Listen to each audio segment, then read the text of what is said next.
Tasavvur qiling, sizga bir guruh odamlar bilan cho'l o'rtasida turish buyurildi. Maqsad bitta: kim birinchi bo'lib boyib ketsa, o'sha g'olib. Ko'pchilik nima qiladi? Ular qum tutishni, tasodifan tilla topib olishni yoki mo'jiza kutishni boshlashadi. Lekin oradan 10 yil o'tsa ham o'sha odamlarning 99% hali ham qum tutayotgan bo'ladi. Nega ba'zi odamlar omadli? Nega ba'zi bir odamlar hamma narsasini yo'qotsa ham 5 yildan keyin yana milliarderga aylanadi? Naval Ravikant aytganidek, boylik bu omad emas.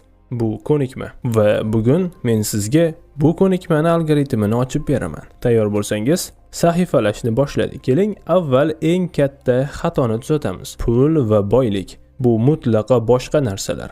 Pul bu jamiyat sizga qarz bo'lganini ko'rsatuvchi chek. Siz kimgadir vaqtingizni yoki xizmatingizni berdingiz, evaziga pul oldingiz. Boylik esa siz uxlayotganingizda ham sizga pul keltiradigan aktivlar. Boylik bu siz yaratgan va o'zi ishlaydigan texnologiya. Bu siz yaratgan va boshqalar foydalanadigan brend yoki intellektual mulk. Agar siz faqat pul uchun ishlayotgan bo'lsangiz, siz hali ham o'sha cho'lda qum tutyapsiz. Haqiqiy o'yin boylik yaratish ko'nikmasini o'rganishda. Keling, buni oddiy hayotiy misolda ko'ramiz. Ikkita usta bor. Jalol va Akmal. Jalol qo'li gul duradgor. U kuniga 12 soat ishlaydi. Juda sifatli stullar yasaydi. U juda ko'p mehnat qiladi, lekin u to'xtashi bilan daromad ham to'xtaydi.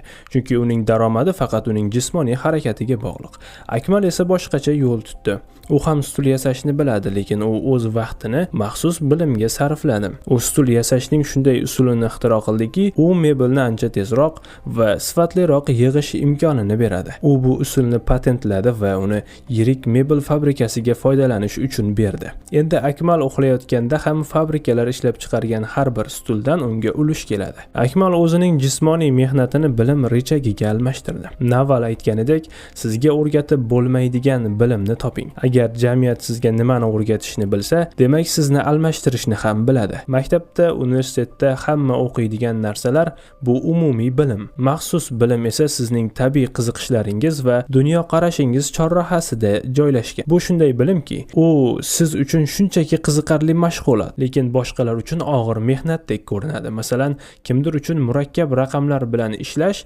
kimdir uchun esa odamlar bilan kelishish yoki logistika tizimini qurish bu tabiiy iste'dod. Aynan shu yerda sizning boyligingiz yashiringan. Siz nima bilan shug'ullanganingizda vaqt o'tganini sezmaysiz. O'sha nuqtani toping. Bu sizning yagona ustunligingiz. Lekin bilimning o'zi yetarli emas. Sizga kuchaytirgich kerak. Naval buni leverage yoki richak deydi. Eskicha dunyoda boyish uchun yo odamlarni ishlatish, mehnat, yo katta puling bo'lishi, kapital kerak edi. Lekin bugungi dunyoda hamma uchun ochiq bo'lgan ruxsat talab qilmaydigan richak bor. Bu intellektual mulk, avtomatlashtirilgan tizim. Masalan, bir oshpaz o'zining maxfiy retseptini standartlashtirib, bitta yo'riqnoma yaratsa-yu, uni franchiza sifatida sotsa, bu uning uchun cheksiz ishlaydigan richakdir. Yoki bir muhandis quyosh panellarini o'rnatishning eng samarali algoritmini yaratib, uni tizimlashtirib qo'ysa, bu ham richak. Siz bir marta aql bilan yaratasiz, u esa 1000 marta natija beradi. Boylik bu sizning jamiyatga bergan foydangizning aksidir. Lekin unutmang, boylik yaratish bu uzoq muddatli o'yin. Naval aytganidek, hamma narsa uzoq muddatli o'yinda yig'iladi. Compound interest. Obro' ham, bilim ham, pul ham. Bugundan qum tutishni to'xtating. O'zingizning maxsus bilimingizni toping. Richaklarni ishga soling va tizim qurishni boshlang. Siz hozir ushbu yo'lning qaysi bekatidasiz? Faqat jismoniy mehnat qiluvchi Jalolmisiz yoki o'z tizimini loyihalashtirayotgan Akmalmi? Izohlarda yozib qoldiring. Va agar siz miyangizdagi arvohlardan qutulib, haqiqiy bilimga ega bo'lishni istasangiz, sahifalab Hubbotga o'ting. Bu yerda siz uchun maxsus strategik testlar tayyorlab qo'yganmiz. O'zingizni sahifalashda davom eting.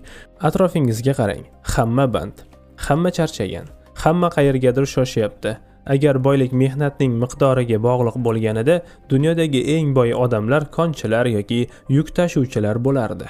Lekin nega unday emas? Bizga bolaligimizdan bitta katta yolg'onni o'rgatishgan. Qancha ko'p ishlasang, shuncha ko'p pul topasan. Naval Ravikant esa aytadi: zamonaviy dunyoda sizga mehnat uchun emas, to'g'ri qaror qabul qilishingiz uchun pul to'lashadi. Bugun siz nega band bo'lish aslida kambag'allikning belgisi ekanligini va qanday qilib bitta to'g'ri qaror 100 soatlik, 1000 soatlik mehnat o'rnini bosishini tushuntiramiz. Tayyormisiz? Tasavvur qiling, kema okeanda ketyapti. Pastdagi eshkakchilar 24 soat tinmay ishlashmoqda. Agar kapitan shturvalni bor yo'g'i bir necha santimetr noto'g'ri tomonga bursa, kema 1000 kilometrdan keyin butunlay boshqa manzilga, masalan, qoyalarga borib uriladi. Eshkakchilar qanchalik qattiq ishlashi muhim emas. Agar yo'nalish noto'g'ri bo'lsa, mehnat faqat falokatni tezlashtiradi. Naval aytadi: qaror qabul qilish bu sizning o'sha shturvalingiz. Hayotingizda qayerga qarab suzayotganingiz, qanchalik tez suzayotganingizdan 1000 marta muhimroqdir. Keling, real hayotga qaytamiz. Bekzod va Sherzodni olaylik.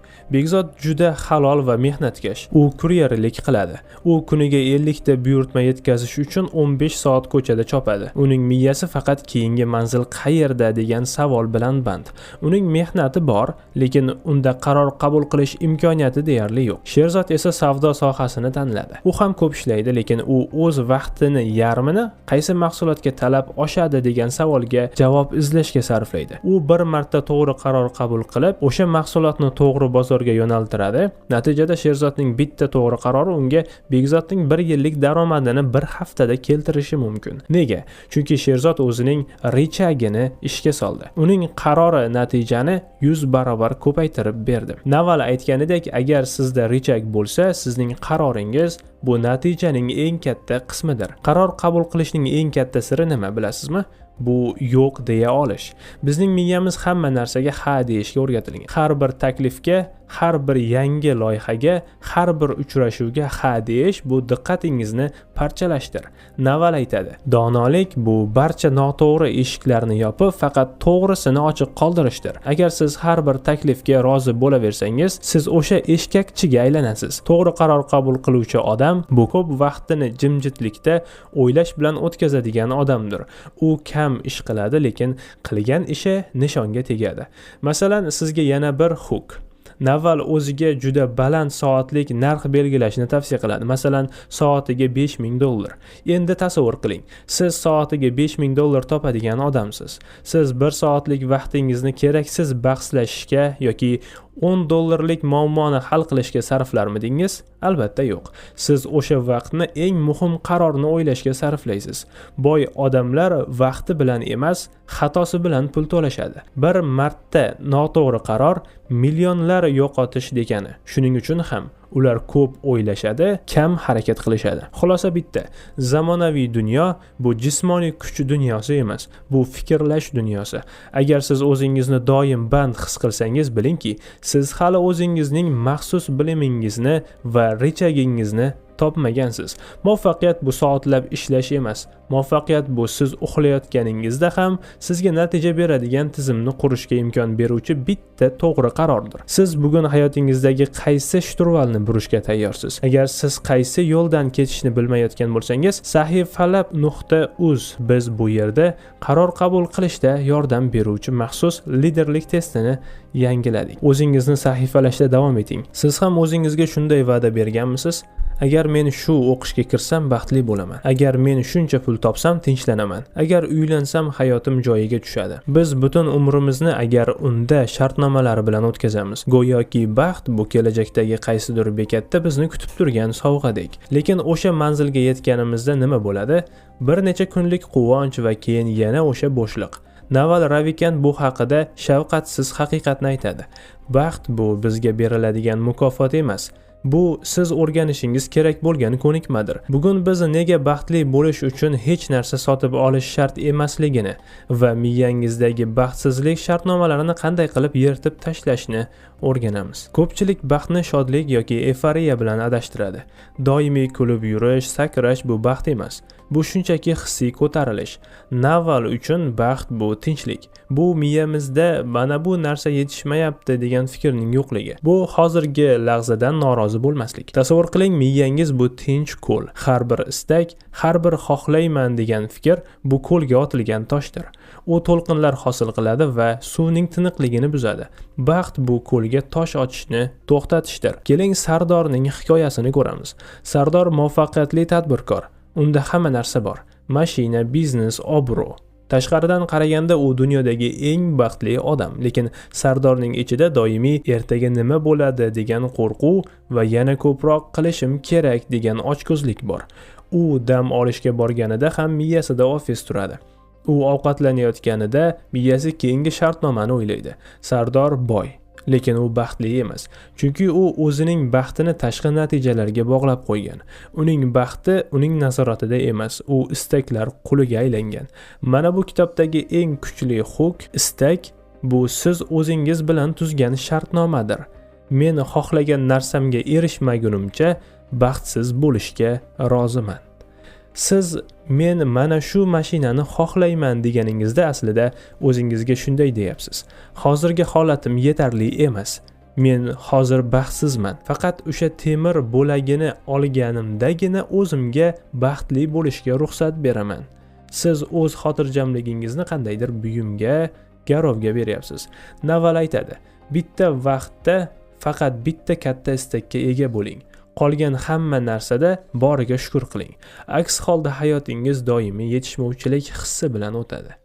Agar baxt ko'nikma bo'lsa, uni qanday mashq qilamiz? Naval bir necha oddiy qoidalarni beradi. Birinchisi hozirda bo'lish. O'tmish bu xotira, kelajak bu xayol. Ularning hech biri real emas, faqat hozirgi lahza bor. Ikkinchisi hukm qilmaslik. Bu yomon, bu yaxshi deb narsalarga nom bermang. Narsalar shunchaki bor. Dunyoni boricha qabul qilish tinchlikning kalitidir. Uchinchisi sog'liqni birinchi o'ringa qo'yish. Kasal odamning faqat bitta istagi bo'ladi, sog'lom odamning esa mingta. Agar sog'lig'ingiz joyida bo'lmasa, hech qanday falsafa sizni baxtli qila olmaydi.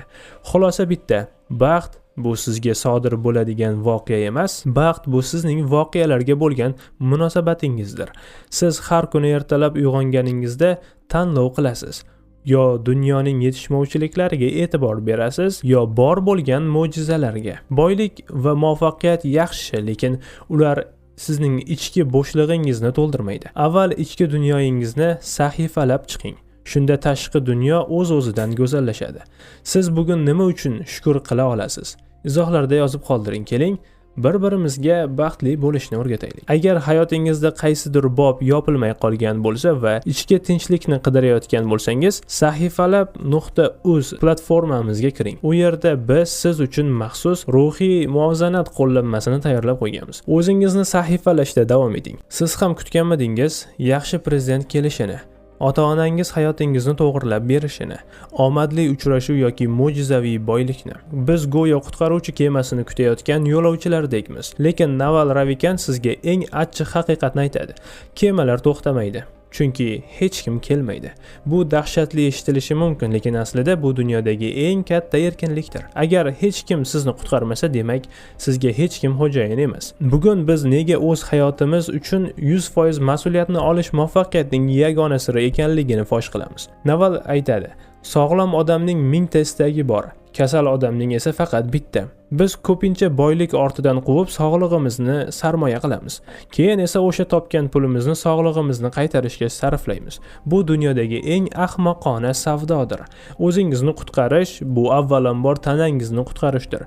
Agar siz kuniga 8 soat uxlamayotgan bo'lsangiz, noto'g'ri ovqatlanayotgan bo'lsangiz, hech qanday millioner Fastline sizni qutqara olmaydi. Siz shunchaki energiyasi tugagan batareykasiz. Navalning maslahati oddiy: dunyoni o'zgartirishdan oldin o'z tanangizni tartibga soling. Temur ismli bir tanishim bor edi. U yosh, muvaffaqiyatli menejer. U hamma narsani nazorat qilaman deb o'ylardi.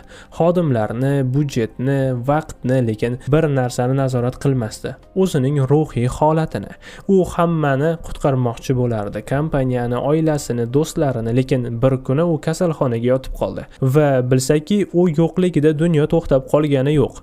Kompaniya ishlashda davom etdi, do'stlari yig'ilishda davom etdi. Temur o'shanda tushundiki, u hamma uchun javobgar bo'lgani bilan o'zi uchun javobgarlikni unutgan ekan. Hech kim unga dam ol deb aytmaydi. Hech kim unga kitob o'qi deb majburlamaydi. O'zingizni qutqarish bu boshqalarga yo'q deb o'zingizga ha deyishdir. Navalning yana bir siri, nima o'qishdan ko'ra o'qishni yaxshi ko'rish muhim.